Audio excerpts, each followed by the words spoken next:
Hello बच्चों, good morning. आज हम लोग बीओ के स्पेशल क्लास की बात करेंगे। साइंस के वो सारे टॉपिक को टच क्या करना है, केवल इतना देखना है कि कौन कौन से चैप्टर्स हैं, कौन कौन से टॉपिक हैं जो आपके एग्ज़ाम में सिलेबस के अकॉर्डिंग टच होगा। वैसे सारी चीज़ें आपको प्रोवाइड करवा दिया गया था। खासकर कौटिल्या के जितने भी मेंबर्स थे उन्होंने अपना अपना PDF दे रखा है और वो सारी चीज़ें जितनी भी इम्पोर्टेंट चीज़ थी हमारी तरफ से प्रोवाइड करवा दिया गया है। लेकिन कुछ जैसे GS का जो भी टॉपिक बचा हुआ है उस पर रिवीजन क्लासेस हुए हैं और उसी में से साइंस का एक क्लास है कि इसमें केवल हम रिवीजन करेंगे। कोई भी यहाँ पर किसी टॉपिक स्पेशल टॉपिक को लेकर या किसी क्वेश्चन पेपर को लेकर चर्चा नहीं कर रहे हैं, बस केवल उन सारे जनरल क्वेश्चन की बात कर रहे हैं जहाँ से क्वेश्चन पूछा जा सकता है। ठीक है, आपको मतलब इतना समेट के चलना है कि इतने सारे टॉपिक को अगर हम टच करें तो यहाँ से क्वेश्चन आ सकता है। तो बहुत ज़्यादा समय ना लेते हुए स्टार्ट करते हैं हम लोग। बायोलॉजी में साइंस में सबसे ज़्यादा पार्ट आपका यूज होने वाला है जीव विज्ञान का, बायोलॉजी का। कुछ क्वेश्चंस आपके केमिस्ट्री और फिजिक्स से भी रिलेटेड होंगे तो वो तो आप कर ही ले जाएंगे। जैसे फिजिक्स के कुछ क्वेश्चंस हैं मात्रक को लेकर, वो आप कर लेंगे, सीट प्रोवाइड भी करवा दिया गया था। और बाहर बच्चे जो देख रहे हैं वो पढ़े ही होंगे। मात्रक हुआ, मात्रक से ही रिलेटेड ज़्यादा क्वेश्चन पूछता है फिजिक्स में। केमिस्ट्री में कुछ फॉर्मूले हैं उनसे क्वेश्चन पूछेगा, अम्ल, क्षार, लवण। ठीक है, कुछ ऑर्गेनिक केमिस्ट्री रसायन विज्ञान के जो पार्ट्स हैं उसमें मीथेन, इथेन गैसों के बारे में सबसे ज़्यादा टॉपिक टच करता है जीव विज्ञान का।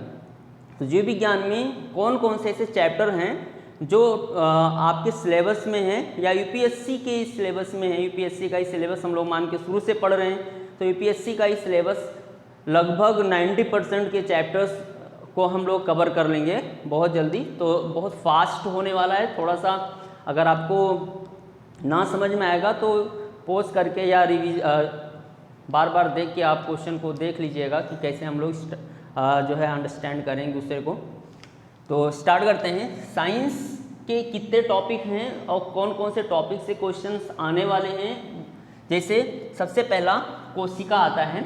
कोशिका, सेल से बहुत सारे टॉपिक आपने पढ़े होंगे। सेल से क्या क्या क्वेश्चन पूछे जाएंगे। Study of cell is known as cytology. कोशिका का अध्ययन करना ही कोशिका विज्ञान कहलाता है। कोशिका का खोज अगर देखें, कोशिका का खोज किसने किया था, पहला ही क्वेश्चन आता है रॉबर्ट हुक ने। रॉबर्ट हुक ने 1665 ईस्वी में कोशिका का खोज किया था। कोशिका, इसके बाद में कोशिका सिद्धांत क्वेश्चन आता है। कोशिका सिद्धांत किसने दिया, तो कोशिका सिद्धांत स्लाइडन और स्वान नामक वैज्ञानिक ने दिया था। कोशिका के अंदर जो जीवद्रव्य भरा होता है, जीवद्रव्य भरा होता है उसका नाम किसने दिया, परकिंजे एक साइंटिस्ट थे, उन्होंने इसको जीवद्रव्य कहा था, प्रोटोप्लाज्म कहा था सबसे पहले। कोशिका के अंदर बहुत सारी और चीज़ें होती हैं जो इसके वैरायटी पर डिपेंड करती है। अब कोशिका के प्रकार अगर आप देखेंगे, दो प्रकार का, एक होता है यूकैरियोटिक, एक होता है प्रोकैरियोटिक कोशिका। प्रोकैरियोटिक का सबसे बेस्ट एग्जाम्पल एक ही है। प्रोकैरियोटिक में केवल बैक्टीरिया आता है और यूकैरियोट में बैक्टीरिया को छोड़ के जितने भी सेल्स हैं, protozoa, porifera, coelenterata, platyhelminthes, nematoda, annelida, mollusca, arthropoda, hemichordata, chordata, ये सारे लोग जो हैं ये सब आपके यूकैरियोट सेल हैं। हम लोग का सेल जितने भी प्लांट्स हैं उन प्लांट्स का सेल भी क्या है, यूकैरियोट सेल होता है। ठीक है, तो बैक्टीरिया में स्पेशली बैक्टीरिया जो होता है, बैक्टीरिया का एक वीडियो अपलोड भी किया था टोटल। उसमें bacteria, eubacteria, cyanobacteria, archaebacteria, जीवाणु के कितने क्या क्या फीचर्स होते हैं, क्या क्या क्वेश्चंस आ सकते हैं। ठीक है, तो यूकैरियोटिक सेल में बहुत सारी चीज़ें पढ़ेंगे। इसके बाद में जो सेल है, सेल और भी दो तरह से बटा होता है। एक होता है प्लांट सेल, एक होता है एनिमल सेल। दोनों में डिफरेंस क्या होता है, प्लांट सेल जो होता है इसमें हैविंग सेल वॉल, इसमें कोशिका भित्ति पाई जाती है, इसमें कोशिका भित्ति नहीं पाई जाती है। ये मेजर डिफरेंस होता है। सेल वॉल जो होता है इसकी बनावट होती है, ये पूरा स्टडी हम लोग कर चुके हैं सेल वॉल का। सेल वॉल पाया जाना प्लांट का फीचर है, ना पाया जाना एनिमल का फीचर है। तो सेल वॉल किससे बना होता है, सेलुलोज। सेलुलोज एक कार्बोहाइड्रेट है जिससे सेल वॉल बना होता है। अब बहुत अंदर इससे क्वेश्चन नहीं पूछा जाना है बीओ में, यहाँ तक कि 2 साल 3 पेपर जो हुआ है, 2 पेपर जो भी हुआ उसमें जो भी क्वेश्चन पूछे गए इतना डीपली नहीं पूछा गया। लेकिन इतना आपको याद रखना है, प्लांट और एनिमल में और क्या डिफरेंस होता है, एक तो सेल वॉल हो गया, दूसरा क्लोरोप्लास्ट हो गया, पर्णहरिम का पाया जाना वो प्लांट का फीचर होता है, वो एनिमल में नहीं पाया जाता है। पर्णहरिम ही पाया जाता है जिससे पौधा प्रकाश संश्लेषण की क्रिया करता है, ऑक्सीजन प्रोड्यूस करता है, इसीलिए उसको ऑटोट्रॉप्स कहा जाता है, स्वपोषी कहा जाता है। तो स्वपोषी होने का सबसे इंपॉर्टेंट लक्षण किसके ऊपर डिपेंड करता है, क्लोरोप्लास्ट या पर्णहरिम के ऊपर डिपेंड करता है। ठीक है, तो ये हो गया। इसके बाद में अगर आप देखेंगे कोशिका से रिलेटेड और क्वेश्चन, कोशिका से और क्या क्या पूछा जा सकता है, तो कोशिका से क्या पूछा जाएगा कि इसके ये 2 भाग में बटा होता है। एक तो इसके अंदर केंद्रक होता है, अब केंद्रक कला पाया जा रहा है। इस केंद्रक क्या था, कोशिका आपने पढ़ा था कि कोशिका के अंदर जो है केंद्रक होता है, केंद्रक कला कहलाता है। इसके अंदर इसका डीएनए जो भी जेनेटिक मटेरियल आनुवंशिक पदार्थ पड़ा हुआ है वो होता है। तो अगर ऐसा कुछ है तो यूकैरियोट है, और ये ऐसा नहीं है, ये बाउंड्री नहीं है, तो ये प्रोकैरियोट से, यही मेन डिफरेंस होता है। तो केंद्रक, और दूसरा होता है कि कोशिकांग, क्या क्या इसके कोशिकांग कितने होते हैं, कौन कौन से कोशिकांग पाए जाते हैं। तो इसमें जनरली आपने पढ़ा होगा mitochondria, Golgi body, ribosome, endoplasmic reticulum ER, endoplasmic reticulum, lysosome को कहा जाता है आत्महत्या की थैली। आपने पढ़ा होगा आत्महत्या की थैली कहते हैं, लाइसोसोम को कहा जाता है आत्महत्या की थैली, क्योंकि ये फट जाता है डाइजेशन के दौरान। ठीक, ER इंडोप्लाज्मिक रेटिकुलम को आप लोग अगर नहीं जानते होंगे तो लिखते रहिएगा, पेन कॉपी लेकर बैठिएगा। तो ER इंडोप्लाज्मिक रेटिकुलम को कहा जाता है कोशिका का कंकाल। राइबोसोम को कहा जाता है प्रोटीन फैक्ट्री। अब ये प्रोकैरियोट सेल में राइबोसोम और यूकैरियोट सेल में डिफरेंट होता है। इसमें होता है 70S प्रकार का राइबोसोम, इसमें होता है 80S प्रकार का राइबोसोम। 70S प्रकार में 50S और प्लस में 30S होता है। ये थोड़ा कॉम्प्लिकेशन होता है, कभी कभी गलती हो जाता है अगर आ गया तो। जो जो प्रोकैरियोटिक सेल होता है उसमें 50 और 30 का समेशन होता है, लेकिन ये 80 ना होकर 70 होगा। अब ये जब डीपली हम लोग पढ़ेंगे यस क्या होता है, सेडबर्ग यूनिट है, कैसे इनको किया गया। और ये जो होता है, ये जो 80 वाला होता है ये अलग होता है, ये शायद ये होता है आपका 60-40 का होता है। तो ये इस पे हम फोकस ना करके इतना क्वेश्चन जो पूछा गया था उस पे देखेंगे 80S और 70S, क्योंकि आगे वो टर्म दूसरा बन जाएगा आपका। तो 70S राइबोसोम प्रोकैरियोट का होता है, 80S राइबोसोम जो होता है यूकैरियोट का होता है। तो ये जो है गाल्जी कॉम्प्लेक्स जो होता है इसको कोशिका का ट्रैफिक पुलिस कहते हैं। गाल्जी कॉम्प्लेक्स को कोशिका का ट्रैफिक पुलिस कहा जाता है। क्यों कहते हैं, अब ये सब जो है अदर बात है। माइटोकाइंड्रिया को power house of the cell, कोशिका का ऊर्जा गृह कहा जाता है। ये सारा चीज़ आप लोगों ने पढ़ रखा है। तो ये सेल से ये भी चीज़ें क्वेश्चन पूछी जा सकती हैं। कोशिका से और क्या पूछा जा सकता है, एक कोशिकीय और बहुकोशिकीय जीव होते हैं। एक कोशिकीय जीव में अमीबा हुआ, बैक्टीरिया हुआ, पैरामीशियम हुआ, ऐसे जीव आते हैं।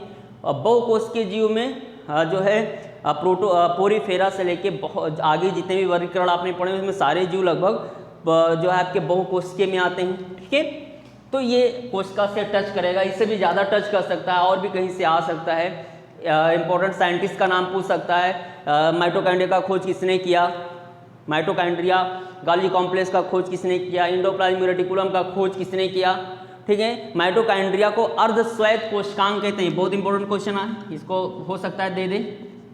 अर्धस्वैत कोशिकांग, अर्धस्वैत कोशिकांग किसे कहा जाता है। अर्धस्वैत कोशिकांग वैसे जनरली कोशिका के अंदर डीएनए पाया जाता है, लेकिन कोशिका के अंदर जो पार्टिकल्स होते हैं जिसे कोशिकांग कहते हैं, 2 ऐसे कोशिकांग होते हैं जिनमें भी डीएनए पाया जाता है। तो 2 कौन कौन से होते हैं, एक माइटोकाइंड्रिया होता है और दूसरा जो होता है वो क्लोरोप्लास्ट होता है। दोनों के अंदर डीएनए पाया जाता है, इसलिए दोनों को क्या कहा जाता है, अर्धस्वैत कोशिकांग। मतलब अगर आप माइटोकाइंड्रिया या माइटोकाइंड्रिया या क्लोरोप्लास्ट को काट दो 2 पार्ट में, तो वो डीएनए हैविंग डीएनए की वजह से फिर से नया बना लेता है, इसलिए इसको क्या कहा जाता है, अर्धश्वेत कोशिकांग कहा जाता है। ठीक है, तो ये क्वेश्चन पूछा जा सकता है, ऑटोनॉमस कैरेक्टर बोलते हैं इंग्लिश में। तो ऐसे क्वेश्चन कोशिका से आ सकता है। अगला कोशिका से रिलेटेड डीएनए का जो खोज, डीएनए का खोज किसने किया था, डीएनए किसने कहा था, फ्रेडरिक मीशर ने। फ्रेडरिक मीशर, ये स्पेलिंग मिस हो सकता है, इंग्लिश में उच्चारण मिस हो सकता है, लेकिन नाम ही होगा। फ्रेडरिक मीशर ने 1869 में डीएनए का खोज किया था मवाद की कोशिका में, पस के सेल में, और डीएनए को आगे डीएनए का जो मॉडल दिया, दोनों में डिफरेंसेस समझ लीजिएगा, मॉडल जो दिया वो क्रिक और वाटसन ने दिया था। क्रिक और वाटसन दो साइंटिस्ट थे जिनको नोबेल प्राइज मिला इसका मॉडल देने के लिए। द्विकुंडलिनी मॉडल जो आपने डीएनए का पढ़ा है वो दिया गया क्रिक और वाटसन के द्वारा, और खोजा गया वो फ्रेडरिक मीशर के द्वारा खोजा गया था। तो दोनों डिफरेंस होता है। इसके बाद में डीएनए फिंगरप्रिंटिंग क्वेश्चन आता है। डीएनए फिंगरप्रिंटिंग एलिस जेफरी नामक साइंटिस्ट थे, उन्होंने डीएनए फिंगरप्रिंटिंग डेवलप किया कि डीएनए फिंगरप्रिंटिंग क्या होता है। ठीक है, तो ये भी क्वेश्चन डीएनए से आ सकता है। अब डीएनए के अंदर और भी संरचना के बेस पे क्वेश्चन दे सकता है। डीएनए द्विकुंडलिनी मॉडल होता है। डीएनए भी कई तरह के होते हैं, जंतु कोशिका, वनस्पति कोशिका, दोनों में। तो डीएनए की इकाई जो होती है वो होता है न्यूक्लियोटाइड से मिलकर डीएनए बना होता है। और स्पेशली पूछेगा केवल एक टर्म में कि निम्नलिखित में से डीएनए की इकाई है, और उसमें कहीं जीन दे दिया तो हम जीन को ही टिक करेंगे कि डीएनए की सबसे छोटी इकाई जीन ही होती है। इसके बाद में आनुवांशिकता है। आनुवांशिकता मतलब कोई भी कैरेक्टर, कोई लक्षण एक पीढ़ी से दूसरे पीढ़ी में जा रहा है, माता पिता का लक्षण उसके बच्चे में जा रहा है, इसलिए बच्चा भी माता पिता की तरह दिख रहा है, इसलिए मनुष्य का बच्चा मनुष्य की तरह होता है। किसी भी जानवर का बच्चा उसी की तरह दिखाई देता है, उसका मुख्य लक्षण क्या होता है, डीएनए होता है। अब उसी डीएनए को आनुवांशिक पदार्थ कहा गया है। तो आनुवांशिकता का पहले क्वेश्चन पूछेगा फादर ऑफ जेनेटिक्स, मतलब आनुवांशिकता का पिता किसे कहा गया, तो आनुवांशिकता का पिता ग्रेगोर जॉन मेंडल को कहा गया है। ग्रेगोर जॉन मेंडल ने सबसे पहले ये प्रूव किया कि ये सब ईश्वरीय या भगवान की देन नहीं होती है, जो माता पिता का लक्षण बच्चे में या किसी जानवर या किसी पौधे का लक्षण उसके आगे प्रोजनी में जाता है। ये एक प्रोसेस होता है, एक परफेक्टली प्रोसेस है कैसे क्या होता है।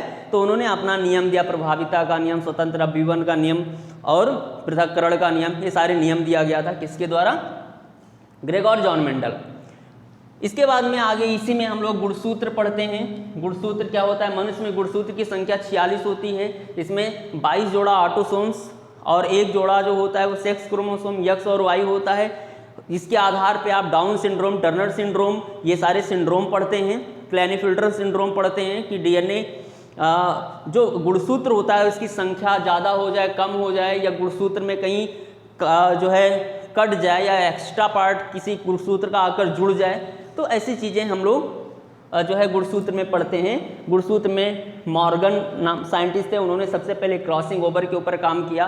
तो ये सारा चीज़, किसी भी जीव में विभिन्नताएं आती हैं, माता पिता से हटकर वो जीव उत्पन्न दिखाई देता है, तो उसका रीजन क्या होता है, विभिन्नता। अब विभिन्नता क्या होता है, किसके कारण आता है, क्रॉसिंग ओवर के कारण। क्रॉसिंग ओवर को हम लोग पढ़ते हैं कोशिका विभाजन में। कोशिका विभाजन दो तरह का होता है, अर्धसूत्री कोशिका विभाजन, समसूत्री कोशिका विभाजन। अर्धसूत्री में जिसमें गुणसूत्र की संख्या ही आधी हो जाती है, ये जनन के दौरान, रिप्रोडक्शन के दौरान होता है। और एक होता है माइटोसिस, जिसमें शरीर के सारी कोशिकाएं एक जैसी बनती हैं। जैसे आपको कहीं घाव हो गया तो उसी तरह का कोशिका बनना है, उसमें गुणसूत्र की संख्या आधा नहीं होना है, तो सेमेस कैरेक्टर डेवलप करेगा तो माइटोसिस होगा। अगर डिफरेंट कैरेक्टर डेवलप कर रहा है तो मियोसिस होगा। ठीक है, तो ये सारा चीज़ है। इसके बाद में ये सब मैं बहुत ही शॉर्ट में बस केवल टॉपिक टच कर रहा हूँ। आपको पूरा क्वेश्चन जो आपके पास जितना भी आपके सर ने पढ़ाया होगा, जितना भी टीचर्स ने आपको पढ़ाया, जो अभी आपके पास नोट्स हैं अवेलेबल, जितना भी आपने 3-4 महीने 5 महीने में मेहनत किया है बीओ की परीक्षा के लिए, वो सारा देख लीजिएगा। क्वेश्चन कहीं से भी आ सकता है। ठीक है, और ये बहुत इजी है बच्चों, बहुत इजी है, मतलब 2 स्टेप और बहुत अच्छा सर्विस, केवल 2 स्टेप। मैं तो खुद पछता रहा हूँ, बीएड अगर होता तो मैं खुद ये डालने वाला था। मतलब बहुत ही अच्छा, कोई कुछ करना ही नहीं है, और इतना मतलब नेचर ने आपको इतना टाइम भी दे रखा है एक्स्ट्रा कि अगर आप चाहो तो बहुत अच्छे से। अब जो बच्चा लॉकडाउन मनाया होगा उसका तो मैं गारंटी नहीं लेता, लेकिन जिन्होंने भी पढ़ा होगा 2 घंटा पर डे पढ़ा होगा उसके लिए बहुत ज़्यादा टफ नहीं होने वाला है। कंकाल और पेशी। कंकाल हमारे शरीर में जो अस्थियां होती हैं, बच्चों में हड्डियों की संख्या 300 होती है, वयस्क में जो हड्डियों की संख्या है वो लगभग 206 होती है। 206 हड्डियों में कभी बहुत ज़्यादा ज्वाइंट्स वगैरह नहीं पूछेगा, इसमें ज्वाइंट्स भी क्वेश्चन आते हैं लेकिन ये इतना ज़्यादा टफ नहीं करने वाले हैं लोग। तो हड्डियों की संख्या पूछ सकता है कंकाल में। कंकाल में एक क्वेश्चन आता है ब्यूटी बोन। ब्यूटी बोन, सौंदर्य बोन, सौंदर्य अस्थि किसे कहते हैं, वो होता है कॉलर बोन। यहाँ कॉलर बोन लगा होता है, यहाँ पर होता है, इसे कॉलर बोन कहते हैं, इसे क्लेविकल भी नाम दिया गया है। तो ये ज़्यादा उठ जाता है या ज़्यादा धस जाता है तो ये थोड़ा सा ऑड लगने लगता है, फिगर खराब करता है। तो खासकर फीमेल्स में ये ज़्यादा इफेक्टिव दिखाई देता है, तो इसे ब्यूटी बोन कहा जाता है, क्लेविकल हो या collar bone. Smallest bone stapes को कहा गया है मिस, मिलियस इनकस स्टेपीज। सब कान के सबसे अंदर की जो बोन होती है वो सबसे छोटी बोन होती है। लार्ज बोन फीमर होती है, जंघे की बोन होती है, सबसे बड़ी बोन होती है। ऐसे सेल कोशिका से भी क्वेश्चन आ सकता है। सबसे छोटी कोशिका जो होती है पीपीएलओ, प्लूरोनिमोनिया लाइक ऑर्गेनिज्म। सबसे बड़ा कोशिका जो होता है वो शुतुरमुर्ग का अंडा, एग ऑफ ऑस्ट्रिच होता है। सबसे लंबी कोशिका जो होती है वो नर्व होती है, न्यूरॉन्स, तंत्रिका तंत्र की कोशिका होती है सबसे लंबी। ठीक है, ये तो मतलब इस पे क्वेश्चन आ भी सकते हैं, नहीं भी आ सकते। अब जो हम लोग बात करेंगे उससे तो डेफिनेट क्वेश्चन आना ही आना है। वो क्या है, विटामिन। विटामिन आपने 2 तरह का विटामिन पढ़ा होगा, एक होगा फैट में डिजॉल्व विटामिन, एक होगा वाटर में डिजॉल्व विटामिन। वाटर में डिजॉल्व विटामिन 2 होगा, विटामिन बी और सी। फैट में विटामिन ए डी ई के, vitamin A, vitamin D, vitamin E, vitamin के, ये सब फैट में डिजॉल्व होते हैं, ये वाटर में डिजॉल्व विटामिन होते हैं। विटामिन ए जो होता है इसकी कमी से रतौंधी रोग होता है, जीरोथैलेमिया, 2 रोग होते हैं। विटामिन डी जो होता है, बहुत इंपॉर्टेंट क्वेश्चन इस विटामिन डी के ऊपर पूछा गया है। बच्चों एक बार विटामिन डी को क्लियर पढ़ के जाइएगा, क्योंकि ये बहुत ही एक्सेप्शनल केस बनता है। विटामिन डी को हार्मोन की भी संज्ञा दी गई है। विटामिन डी को धूप का भी विटामिन कहा जाता है। विटामिन डी को चर्बी वाला विटामिन कहा जाता है, ऑर्गेस्ट्रॉल से बनता है जो स्किन के नीचे होता है। विटामिन डी जो है धूप में पाया जाता है, विटामिन डी मछली में पाया जाता है, अंडे में पाया जाता है। विटामिन डी की कमी से रिकेट्स रोग हो जाता है, और भी बहुत सारा इसमें है। तो कंप्लीटली आपने जितना पढ़ा है वो पढ़ के जाइएगा। जो हमारे यहाँ के बच्चे हैं उनको मैंने स्पेशली पढ़ा रखा है। जितने भी क्वेश्चन पूछे, कम से कम 10 वैरायटी के क्वेश्चन विटामिन डी पे पूछे गए हैं, और वो मैं सारा पढ़ा रखा हूँ, तो उसको एक बार प्लीज़ देख लीजिएगा। विटामिन ई जो होता है, विटामिन ई और विटामिन के, इसको बांझपन का विटामिन कहते हैं। विटामिन ई की कमी हो जाए तो बांझपन हो जाता है। विटामिन नपुंसकता रोग हो जाती है पुरुषों में, और स्त्रियों में बांझपन हो जाता है। विटामिन ई की कमी को दूर करने के लिए अंकुरित अनाज खाना चाहिए। अंकुरित अनाजों में, और कीवी एक फल होता है उसमें भरपूर होता है। विटामिन के और विटामिन सी एक जैसा है। विटामिन के नेफ्थोक्विनोन कहा जाता है इसे। विटामिन के की कमी से रक्त का थक्का नहीं जमता है, तो इसमें ब्लड क्लॉटिंग फैक्टर पाए जाते हैं। ठीक है, तो विटामिन की और विटामिन सी एक जैसा इसका कमी के कारण रोग होता है। विटामिन ए को रेटिनॉल कहा जाता है, डी को कैल्सीफेरॉल, ई को टोकोफेरॉल और के को नेफ्थोक्विनोन कहा जाता है। विटामिन बी सी में विटामिन बी जो होता है इसको बी कॉम्प्लेक्स कहा जाता है। अकेले खाली विटामिन बी को पूछेगा कि विटामिन बी का रासायनिक नाम तो थियामिन होता है, लेकिन इस विटामिन में ये विटामिन अकेला नहीं होता है, इसमें 7 विटामिन होते हैं। 7 विटामिन का समूह होता है। Vitamin B1, vitamin B2, vitamin B3, vitamin B5, vitamin B6, vitamin B9 और विटामिन B12। तो ये इसमें 7 विटामिन होते हैं। एक अलग से विटामिन होता है विटामिन B7। इस विटामिन को बायोटीन कहा जाता है, बायोटीन। और इसी विटामिन का दूसरा नाम है विटामिन एच। विटामिन एच के नाम से भी कई बार क्वेश्चन पूछा गया है। यूरिन में कौन सा विटामिन होता है, विटामिन यूरिन में कौन सा विटामिन, B17 होता है। यूरिन में एक विटामिन पाया जाता है B17 करके होता है। विटामिन ये berry vitamin B1, vitamin B2, ये थियामिन है, ये राइबोफ्लेविन है, नियासिन है, vitamin B5 pantothenic acid, vitamin B6 तो pyridoxine, vitamin B9, folic acid, vitamin B12, cyanocobalamin. ये 7 विटामिन होते हैं। इनकी जो विटामिन B1 की कमी होती है उससे बेरी बेरी रोग होता है, भूख नहीं लगता है इसमें। ये पूरा मैं पढ़ा रखा हूँ और जो भी बच्चा देख रहा है उसके सर ने इसको डिटेल पढ़ा रखा होगा। तो इसमें विटामिन B1 के रोग हो गए, विटामिन B3 नियासिन की कमी के कारण जो रोग हुआ, और विटामिन B2, ये ऊपर के तीनों बहुत इंपॉर्टेंट हैं। उसके बाद में विटामिन B9 और B12, इससे एक ही जैसा रोग होता है जिसको जो है एनीमिया बोलते हैं। चाहे विटामिन B9 की कमी हो जाए या विटामिन B12 की कमी हो जाए तो एनीमिया ही होना है।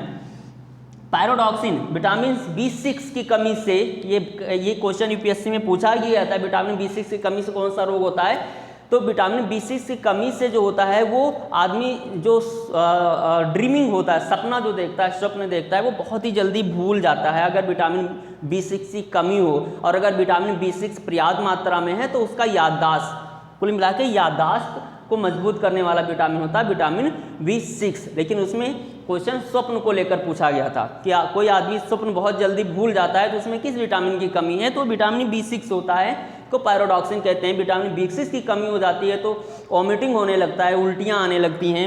और विटामिन B5 पेंटोथेनिक एसिड है, ये वर्निंग फूड, पैरों में जो है जलन होने लगता है, दरारें पड़ने लगती हैं। ये सारी विटामिन के क्वेश्चन बनते हैं, बहुत ही इंपॉर्टेंट। विटामिन D, एक विटामिन D को ही हार्मोन कहा गया है, इससे बहुत इंपॉर्टेंट क्वेश्चन बनते हैं, पढ़ लीजिएगा। तो विटामिन से श्योर है कि ये क्वेश्चन आपको मिलना ही मिलना है 100%, कि अगर विटामिन से ये क्वेश्चन पक्का है कि आना ही आना है। तो जितने भी टाइप के विटामिन है वो याद रखिएगा। इसके बाद में ये इधर का पार्ट हो गया। फिर बात करते हैं फिजियोलॉजी में। फिजियोलॉजी में कौन कौन से पार्ट को हमें टच करना है, चैप्टर को टच करना है। पाचन क्रिया, विटामिन तो हो ही गया हमारा, पाचन क्रिया। फिर ब्लड सर्कुलेशन, मतलब रुधिर क्या होता है। दो वीडियो ही डाल पाए थे हम रुधिर के बारे में, पार्ट 1 पार्ट 2, और नहीं हो पाया किसी कारणवश, तो उसको पढ़ लीजिएगा। ब्लड से रिलेटेड क्वेश्चन पूछेगा। हार्ट, एक ही चीज़ दोनों में आता है।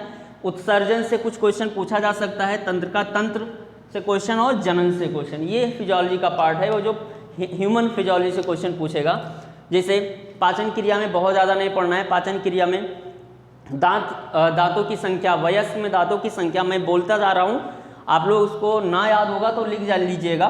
दांतों की संख्या वयस्क में अगर देखा जाए तो 32 होता है, बच्चों में दांतों की संख्या 20 होता है। दांत जो होता है, पूछना कितने दांत जीवन में 2 बार निकलते हैं, तो 20 दांत ऐसे हैं जो जीवन में 2 बार निकलते हैं। ठीक है, दांतों से और भी क्वेश्चन आ सकता है। दांत किससे बना होता है, उस मटेरियल को डेंटाइन कहा जाता है, सीमेंटेशन। और दांत का फॉर्मूला पूछता है कि जो 32 दांत होते हैं इसका फॉर्मूला 21-23/21-23 होता है, और इनका फॉर्मूला जो होता है 21-20/21-20 होता है। तो ये जो है डेंटल फॉर्मूला भी पूछ सकता है दांत से क्वेश्चन। इसके बाद में पाचन क्रिया में कुछ एंजाइम पूछता है। लार में कौन सी एंजाइम पाई जाती है, लार, पसीने में 2 और आंसू में 1 एंजाइम पाई जाती है, तीनों में कॉमन, जिसे जो है कौन सा एंजाइम कहते हैं, लाइसोजाइम एंजाइम कहते हैं। लार में भी होती है, पसीने में भी होती है, आंसू में भी होती है। इसका काम होता है बाहर से आने वाले सूक्ष्म जीव, बैक्टीरिया वगैरह को किल करना। लार में टाइलिन एंजाइम तो ऑलरेडी से पाई जाती है जो कार्बोहाइड्रेट का पाचन करती है। उसके बाद आगे जाते हैं आमाशय में पेप्सिन को पचाने के लिए प्रोटीन को पचाने के लिए पेप्सिन या पेप्सिनोजन पाई जाती है। फैट को पचाने के लिए रेनिन दूध को पचाने के लिए होती है। फैट जितने हैं लाइपेज फैट को बचाने के लिए होती है। छोटी आंत, बड़ी आंत जो आगे पढ़ेंगे, स्मॉल, और उससे पहले गृहिणी मतलब डिओडिनम। ये सारे लेक्चर में आपने पढ़ा होगा बहुत, यहाँ से बहुत ज़्यादा क्वेश्चन नहीं आने वाला है। बट ये है कि जो एंजाइम्स के क्वेश्चन है उसको थोड़ा सा फोकस करके जाइएगा, कौन सा एंजाइम कहाँ होता है। आमाशय में केवल 3 एंजाइम निकलती है, पेप्सिन, रेनिन, लाइपेज। और सबसे ज़्यादा एंजाइम छोटी आंत में निकलती है। बाइल, पित्त रस जो होता है गाल ब्लैडर, लीवर से निकलता है, जो वसा के पाचन में मदद करता है। छोटी आंत 7.5 मीटर लंबी होती है लगभग, बड़ी आंत 1.5 मीटर लंबी होती है। इसका व्यास ज़्यादा होता है इसलिए इसे बड़ी आंत कहा जाता है। इसके बाद में इतना लगभग पाचन क्रिया से क्वेश्चन पूछ सकता है। ब्लड, रुधिर, तो आपने ब्लड को, रुधिर को 2 भाग में पढ़ा होगा, 3 भाग में पढ़ा होगा। ये वीडियो आप देख लीजिएगा, उसमें डिटेल पढ़ाए हैं। ब्लड जो होगा, एक होता है जो है जिसको कहते हैं प्लाज्मा, और एक होता है जिसको कहते हैं ब्लड कार्पसिल्स। प्लाज्मा जो होता है इसमें बहुत सारी चीज़ें होती हैं, ये लगभग 40 से 45% होता है, ये लगभग आपका 50 से 55% होता है, 50 से 55% होता है। तो ये जो ब्लड प्लाज्मा होता है, ब्लड प्लाज्मा में बहुत सारी चीज़ें आपने पढ़ रखा है, इसमें क्या क्या होता है, इसमें कौन सी गैस पाई जाती है, कौन सी एंजाइम पाई जाती है, साल्ट पाया जाता है, और इसमें कुछ प्रोटीन फैक्टर पाए जाते हैं। तो इसमें से भी क्वेश्चन, ये तो थोड़ा अलग स्ट्रीम में चला जाएगा, इसमें से ज़्यादा क्वेश्चन पूछेगा। ब्लड कार्पसिल्स में क्या क्या होता है? ब्लड कार्पसिल्स में 3 हम पढ़ते हैं, एक पढ़ते हैं आरबीसी, दूसरा पढ़ते हैं डब्ल्यूबीसी, तीसरा पढ़ते हैं platelets. RBC, WBC, platelets. RBC को कहते हैं एरिथ्रोसाइट, डब्ल्यूबीसी को कहते हैं ल्यूकोसाइट, और प्लेटलेट्स को कहते हैं थ्रम्बोसाइट। या याद रखिएगा, इसको कहते हैं एरिथ्रोसाइट, इसको कहते हैं ल्यूकोसाइट, और इसको कहते हैं थ्रम्बोसाइट। ल्यूकोसाइट डब्ल्यूबीसी, क्वेश्चन आया कि निम्नलिखित में से किस रुधिर के बढ़ने से या रुधिर के कौन से कंपोनेंट के बढ़ने से कैंसर होता है, ब्लड कैंसर, तो वो ल्यूकोसाइट, ल्यूकोमा, ल्यूकोसिस, मतलब ल्यूकोसाइट में बहुत सारे पार्ट होते हैं। डब्ल्यूबीसी अगर बढ़ जाती है तभी हमें ब्लड कैंसर होता है, ठीक है। आरबीसी जो होता है लाल रुधिर कणिका, मैं केवल बताता जा रहा हूँ। लाल रुधिर कणिका, रेड ब्लड कार्पसिल्स, लाल रुधिर कणिका जो होता है ये कहाँ बनता है? अस्थि मज्जा में बनता है, बोन मैरो में बनता है। उसके बाद में स्प्लीन प्लीहा में आकर इकट्ठा होता है, इसलिए प्लीहा को blood bank of the body कहा जाता है। हमारे शरीर में 6 लीटर फिक्स ब्लड होता है, अगर उसको 1 लीटर निकाल भी दिया जाए तो 4-5 घंटे में फिर से अपना बैकअप बना लेता है, उतना हो जाता है। आरबीसी जो होता है, आरबीसी का मुख्य काम क्या होता है? आरबीसी ऑक्सीजन को ट्रांसफर करता है, फेफड़े से सारे शरीर में ऑक्सीजन को फैलाता है। सारे शरीर में जो कार्बन डाइऑक्साइड बना है उसको फेफड़े तक लाता है, ये आरबीसी का काम होता है। पहाड़ पर रहने वाले व्यक्तियों में आरबीसी की संख्या कम होती है, ज़्यादा होती है, क्योंकि वहाँ पर ऑक्सीजन कम होता है, तो ऑक्सीजन को ज़्यादा पकड़ने के लिए हमारे पास आरबीसी ज़्यादा होना चाहिए। आरबीसी लाल होती है क्योंकि इसमें हीमोग्लोबिन पाया जाता है। हीमोग्लोबिन किसी भी व्यक्ति में बिल्कुल फिक्स होता है। स्त्रियों में हीमोग्लोबिन की संख्या 11 से 13 ml पर 100 ml ब्लड होता है, ग्राम पर 100 ml ब्लड होता है, और पुरुषों में ये 13 से 16 ग्राम प्रति 100 ml ब्लड होता है। इसकी अमाउंट कम हो जाने से हमें डिजीज़ हो जाता है, जिसको हम लोग क्या कहते हैं? खून की कमी हो जाती है, एनीमिया बोलते हैं, कमजोरी आने लगती है। तो पहाड़ पर रहने वाले व्यक्तियों में इसकी आरबीसी की संख्या ज़्यादा होती है। क्यों ज़्यादा होती है? क्वेश्चन पूछ सकता है, क्योंकि वहाँ पर ऑक्सीजन की कमी होती है, इसीलिए वहाँ उनमें जो है आरबीसी की संख्या ज़्यादा होती है। तो आरबीसी मुख्यतः सबसे ज़्यादा भ्रूण में, चाइल्ड्स में, इन सब में ज़्यादा, बच्चों में ज़्यादा पाया जाता है हम लोग की अपेक्षा। तो ये आरबीसी का काम होता है। आरबीसी का बनना एरिथ्रोपोइसिस कहलाता है। कहाँ बनता है? बड़ी बड़ी जो हड्डियाँ, लंबी हड्डियाँ होती है उसके बीच में बनता है। उसके बाद में डब्ल्यूबीसी 2 भाग में बटा होता है, कणिकामय और अकणिकामय। जो कणिकामय होता है वो 3 होता है, acidophils, basophils, neutrophils. Acidophils, basophils, neutrophils. Neutrophils को कहा जाता है मैक्रोफेज ऑफ द बॉडी, शरीर का सैनिक। और 2 होता है जो अकणिकामय होता है, मोनोसाइट और लिम्फोसाइट। मोनोसाइट्स, इन सब में क्वेश्चन आया, निम्नलिखित श्वेत रुधिर कणिकाओं में सबसे बड़ी श्वेत रुधिर कणिका कौन होती है? तो मोनोसाइट। सबसे बड़ी कोशिका जो होती है वो मोनोसाइट होती है। लिम्फोसाइट जो होती है शरीर में क्या बनाती? एंटीबॉडी बनाते हैं।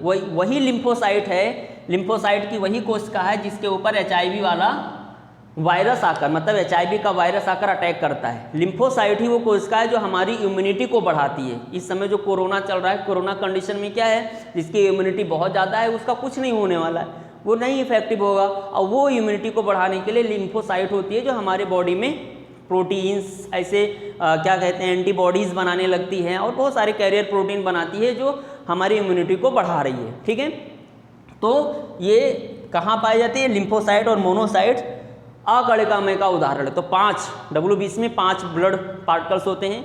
अगला है प्लेटलेट्स। प्लेटलेट्स, डेंगू हो जाता है, प्लेटलेट्स कम होने लगते हैं। प्लेटलेट्स को थ्रम्बोसाइट कहते हैं। इसका काम क्या होता है? थ्रम्बोसिस, मतलब आप थोड़ा सा कट जाते हैं तो वो ब्लड 1-2 मिनट के बाद में जमने लगता है। अगर ना जमे तो पूरा ब्लड निकल जाए बॉडी का, तो थ्रम्बोसिस प्रोसेस, उसको ब्लड क्लॉटिंग कहते हैं। ब्लड क्लॉटिंग में इंपॉर्टेंट रोल होता है प्लेटलेट्स का।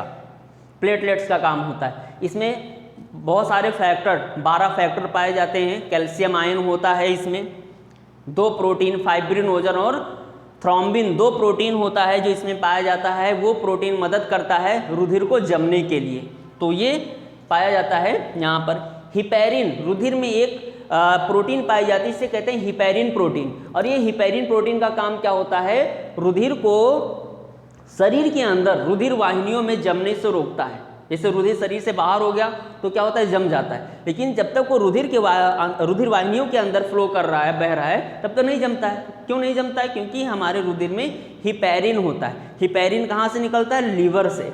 बच्चों लीवर बहुत इंपॉर्टेंट क्वेश्चन है। जब आप ग्रंथियाँ पढ़ेंगे, ग्रंथि, वही स्रावी ग्रंथ और अंतःस्रावी ग्रंथ, तो उसमें लीवर पढ़ेंगे। लीवर जो होता है उससे बहुत सारे एंजाइम निकलते हैं और उसी में से एक होता है हिपैरिन। लीवर सबसे बड़ी ग्रंथि है। क्वेश्चन देखो, इस पे 2 क्वेश्चन पूछता है, अलग अलग पूछा गया यूपीएससी में। शरीर का सबसे बड़ा अंग, अगर त्वचा नहीं दिया है तो लीवर को ही टिक करना है, लीवर है। और लीवर और त्वचा दोनों दे दिया है तो त्वचा को टिक करना है कि सबसे बड़ा अंग त्वचा होता है एक्चुअली में। लेकिन यूपीएससी के कई सारे एग्जाम में, सिविल के कई सारे पैटर्न में ऐसा देखा गया कि त्वचा को ना मान के लीवर को माना गया, क्योंकि ऑप्शन में त्वचा नहीं था। लेकिन अगर ऑप्शन में त्वचा और लीवर दोनों है तो त्वचा को माना जाएगा, स्किन को माना जाएगा। सबसे बड़ी ग्रंथ लीवर होती है आपकी, लीवर। लीवर का वेट लगभग आपका 1.5 kg का होता है, लगभग 1.5 किलो का लीवर होता है। लीवर में बहुत सारी चीज़ें, लगभग आप 100 से भी ज़्यादा ये फंक्शन को जो है करवाता है या उसको मैनेज करता है। ठीक है, तो लीवर हो गया, ये सबसे इम्पोर्टेंट पार्ट है, उसको आप पढ़ लीजिएगा, इससे बहुत सारी चीज़ें मिलेंगी आपको। तो ये ब्लड हो गया। हार्ट, हृदय क्या होता है? हृदय, मनुष्य का जो हृदय होता है वो मायोजेनिक होता है। मायोजेनिक का मतलब कि मांसपेशियों से बना होता है। हृदय का मस्तिष्क से कोई कनेक्शन नहीं होता है कि आप अपने मस्तिष्क से अपने हृदय को कंट्रोल कर सको, इसे मायोजेनिक कहा जाता है। मांसपेशियों से, जिस मांसपेशी से हृदय बना होता है उसे हृदय मांसपेशियाँ कहते हैं। हृदय मांसपेशियाँ, हृदय मांसपेशियाँ स्वयं संचालित होती हैं। हृदय से क्वेश्चन क्या पूछ सकता है? ब्लड प्रेशर को लेकर। सामान्य ब्लड प्रेशर जो होता है 120/80 होता है। हृदय, मनुष्य के हृदय का वेट पूछ सकता है। पुरुषों में इसका वेट 315 ग्राम, स्त्रियों में 255 ग्राम मेंशन मिला है। ये क्वेश्चन पूछ सकता है। तो हृदय के बाएं भाग में शुद्ध रुधिर, दाएं भाग में अशुद्ध रुधिर होता है। ठीक है। पल्मोनरी धमनी, धमनी और सिरा का क्वेश्चन अगर आ गया, धमनी जो होता है वो रुधिर को शरीर से कहाँ ले जाता है? हृदय में। और हृदय से जो रुधिर लाता है उसे कहते हैं सिरा। जो आपको दिख रहा है ब्लू कलर का वो सिरा होता है, ग्रीन ब्लू में। और अंदर जो दिख नहीं केवल फील हो रहा है वो धमनी होती है। धमनी में हमेशा शुद्ध रुधिर होता है, सिरा में अशुद्ध रुधिर होता है। लेकिन जब क्वेश्चन पलट देता है, पल्मोनरी सिरा बोल दिया और पल्मोनरी धमनी बोल दिया, तो पल्मोनरी इंग्लिश वर्जन में देखिएगा, पल्मोनरी, इसको फुफ्फुस सिरा या फुफ्फुस धमनी हिंदी वर्जन में बोलते हैं। तो पल्मोनरी धमनी बोला तो धमनी में शुद्ध रहता था, लेकिन पल्मोनरी लगा दिया तो अशुद्ध रुधिर हो जाएगा। सिरा में अशुद्ध रुधिर होता था, लेकिन पल्मोनरी सिरा लगा दिया तो उसमें शुद्ध रुधिर होगा। अब क्यों होगा, ये जब इसका क्लास चलेगा तो अच्छे से आप समझिएगा। इसके बाद में ब्लड से इतने क्वेश्चंस, हृदय से लगभग यही सारे क्वेश्चन पूछेंगे। और हृदय में वाल्व वगैरह ये सब बहुत नहीं, अंदर नहीं जानाएंगे इसमें। उत्सर्जन अगला चैप्टर। उत्सर्जन में उत्सर्जी पदार्थ के बारे में। उत्सर्जी अंग जो हमारे शरीर में है, त्वचा भी है, त्वचा से पसीना वगैरह भी निकलता है शरीर से बाहर, एक्स्ट्रा मटेरियल वाटर जो होता है। और सबसे बड़ा, सबसे इम्पोर्टेंट अंग किडनी होता है, ये ब्लड को छानने का काम करता है। तो ये हमारा उत्सर्जन काम करता है। उत्सर्जी पदार्थ अलग अलग होता है। मनुष्य का उत्सर्जी पदार्थ जो होता है वो यूरिया होता है। मछली का जो उत्सर्जी पदार्थ होता है वो अमोनिया होता है। एम्फीबिया वर्ग, मेढक हुआ, इन सब का जो उत्सर्जी पदार्थ है वो यूरिया होता है। पक्षियों का जो उत्सर्जी पदार्थ है वो यूरिक अम्ल होता है, यूरिक एसिड। कोटिंग हो जाती है वाइट जब पक्षी कोई जो है एक्सक्रेटिव मटेरियल जो है लूज करता है। तो सरीसृप जो हैं उनका भी यूरिक एसिड होता है। छिपकली कभी यूरिनेशन नहीं करती, उन्हें वाटर को बचाना होता है। ऐसे भी क्वेश्चन इसमें पूछे जाते। तो उत्सर्जी पदार्थ मतलब ऐसे पदार्थ जो हमारे शरीर में एक्स्ट्रा फॉर्म में रहते हैं, उनको हमारा शरीर बाहर करता है, जो विष बनाने लगते हैं, तो उनको हम लोग उत्सर्जी पदार्थ कहते हैं। तो ये हो गया जनन रिप्रोडक्शन से जो क्वेश्चन पूछा जाएगा, आपको टच ही करवा दिया गया सारा रिप्रोडक्शन में। प्रजनन जनसंख्या नियंत्रण से जो क्वेश्चन पूछेगा, जहाँ पिछले बीओ के पेपर, तीनों पेपर में कोई ऐसा मेंशन नहीं मिला है हमको। तो रिप्रोडक्शन के कुछ पार्ट्स को आप देख लीजिएगा, जो केवल जो है करंट से रिलेटेड पूछेगा, करंट अफेयर को रिलेट करके जनन का क्वेश्चन पूछेगा। और इसमें जो है जनसंख्या नियंत्रण से संबंधित जितना भी क्वेश्चन है वो पूछेगा। तो इसके करंट से जो भी नई नई चीज़ें लागू की गई हैं वो देखिएगा।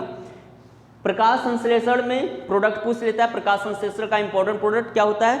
जब प्रकाश संश्लेषण किस में होता है? पौधों में होता है, क्योंकि इसमें प्रहरीन क्लोरोफिल पाया जाता है, जिसके कारण ये फोटोसिंथेसिस करता है और हमें क्या दे, ऑक्सीजन गैस देता है। इसके बाद में ऑक्सीजन गैस के इसको चाहिए कि क्या होता है, वाटर रूट से, जड़ों से वाटर लेता है, कार्बन डाइऑक्साइड एटमॉस्फेयर से। हाँ, एक क्वेश्चन अभी जल्दी पूछा गया, कई बार एग्जाम में पूछा गया है, कार्बन डाइऑक्साइड का अमाउंट क्या होता है एटमॉस्फेयर में? 0.03% अगर देखेंगे तो 21% आपका ऑक्सीजन होता है, 78% आपका नाइट्रोजन गैस होता है एटमॉस्फेयर में। ये सारा चीज़ देखिएगा, पढ़ा है, वैसे कुछ है नहीं इसमें। रोग से इंपॉर्टेंट क्वेश्चन, जैसे रोगों का वेरिएशन में जीवाणु, बैक्टीरिया से डिजीज़ है, वायरस का डिजीज़ है, फंजाई कवक से रिलेटेड, अन्य परजीवी में कुछ एक्स्ट्रा आता है, जिसमें आपका प्रोटोजोआ से होने वाला, निमेटोडा से होने वाला, एनिलिडा से होने वाले कुछ डिजीज़ हैं। प्रोटोजोआ में एंटामीबा हिस्टोलेटिका हुआ, अमीबा से रिलेटेड जो बीमारियां होती हैं वो पूछा जा सकता है। एंटामीबा हिस्टोलेटिका से पेचिस वगैरह होता है, जिंजेबेलिस हुआ, पायरिया रोग होता है। एंटामीबा की कई सारी प्रजातियां हैं जो रोग उत्पन्न करती हैं। इसके बाद में इसमें निमेटोड प्लांट्स में रोग करता है, तो ये परजीवी रोगों में आता है। वैसे बैक्टीरिया का भी ये परजीवी होता है, लेकिन अन्य परजीवी में आपको पढ़ाया गया होगा। हीनता जन्य रोग में जो कमी के कारण जितने रोग होते हैं, किसी भी फैक्टर के कमी के कारण वो हीनता जन्य रोग होता है, जिसमें स्पेशली विटामिन के सारे रोग का मेंशन करते हैं। तो हीनता जन्य में विटामिन के सारे रोग पढ़िए। प्रोटीन की कमी के कारण क्वाशरकोर रोग होता है, ये स्पेशल उसमें देख लीजिएगा। तो हीनता जन्य जितना भी पढ़ाया है वो कमी के कारण होता है। जीवाणु और विषाणु की होने वाला जो रोग है, इसमें वेरिएशन बहुत इंपॉर्टेंट है आपको जानना। इसको चेक करके एक बार जाइएगा पेपर में। जीवाणु से होने वाले रोग जितने भी हैं उसका लिस्ट आपको मिला ही होगा या आप पढ़े होंगे। और विषाणु से होने वाला रोग, कोरोना से लेटेस्ट क्वेश्चन पूछा ही जाना है, जो करंट अफेयर से रिलेटेड करके क्वेश्चन पूछेगा।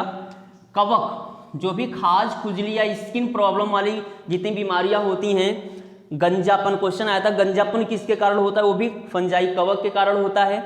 खुजली हुआ, खाज हुआ, दाद, जो माइसिटीज वर्ग के जितने भी कवक होते हैं वो दाद रोग उत्पन्न करते हैं।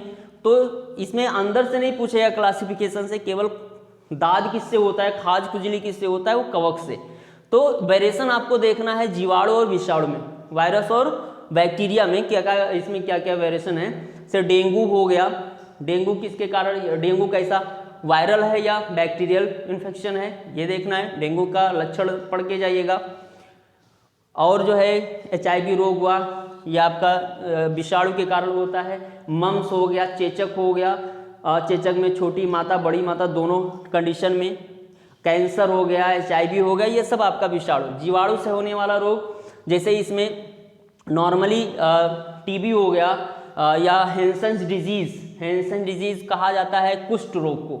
हैंसन नामक साइंटिस्ट ने इसको डिस्कवर किया था, खोजा था। और ऐसे होता है आपका टिटनस, क्लास्ट्रिडियम टिटैनी से टिटनस डिजीज इफेक्ट करता है ब्रेन को, और गले में इसका इन्फेक्शन होता है। बैक्टीरियल डिजीज, टिटनस को ही हिंदी में धनुष टंकार रोग कहते हैं, ये कई बार क्वेश्चन पूछा भी गया UPSC में। तो ये बैक्टीरियल इन्फेक्शन हो गया। और भी इसमें जैसे आपका नॉर्मल फीवर, जो क्या कहते हैं, कॉलरा हो गया, ये सारा चीज़ जीवाणु से होने वाला रोग है। और साल्मोनेला टाइफी, टाइफाइड, ये भी आपका बैक्टीरियल इन्फेक्शन है। तो ये सारा चीज़ आप इसमें देख लीजिएगा डिजीज से। अब यहाँ से बच्चों दो चीज़ क्लियर हो गया कि आपको रोग से दो क्वेश्चन तो कंफर्म है। एक तो ऐसा रोग और एक रोग आनुवांशिक रोग है। आनुवांशिक रोग में आपको पहले क्रोमोसोम की संख्या को लेकर मैंने बताया। आनुवांशिक रोग कौन है? जो पीढ़ी दर पीढ़ी वंशागत होने वाले जितने भी रोग हैं। हमारे यहाँ के जो बच्चे हैं कौटिल्य एकेडमी के, उनको मैंने अपना नोट्स दे रखा है, जितना भी पढ़ाया है वो पूरा वेरिएशन उसमें पता है उनको, ठीक है। अदरवाइज बाहर के जो बच्चे हैं वो एक बार देख लीजिएगा कि ऐसे डिजीज से तो एक क्वेश्चन आएगा ही आएगा, प्लस में आपको आनुवांशिक डिजीज से, जो जेनेटिक डिसऑर्डर्स हैं, उनसे क्वेश्चन मिलेगा और विटामिन से क्वेश्चन मिलेंगे। तो ये लगभग 70-80% सिलेबस जो हमने टच किया, बताया कि इसमें से क्वेश्चन आ सकता है। फिजिक्स केमिस्ट्री का आपको बता ही दिया हूँ, बहुत ज़्यादा नहीं आने वाला है उसमें, केवल मात्रक हुआ, एसिड बेस लवण हुआ, उसमें कुछ रिएक्शन लेवल तो जाना नहीं है केमिस्ट्री में। फिजिक्स में मात्रक से रिलेटेड क्वेश्चन पूछ लेगा, पर वही पहला वाला कंडीशन। बहुत हुआ तो फोर्स वाला चैप्टर अप्लाई कर देगा। बाकी ये सारा चीज़ आप कवर कीजिएगा। आई थिंक अगर ये सारा रिवीजन आप कर लेंगे तो जितने भी क्वेश्चन हैं 150 में, ये मान के चले 15-16 क्वेश्चन साइंस से जो रहेंगे वो आपको यहाँ इसमें से मिल जाएंगे। तो आप लोग तैयारी कीजिए। Best of luck.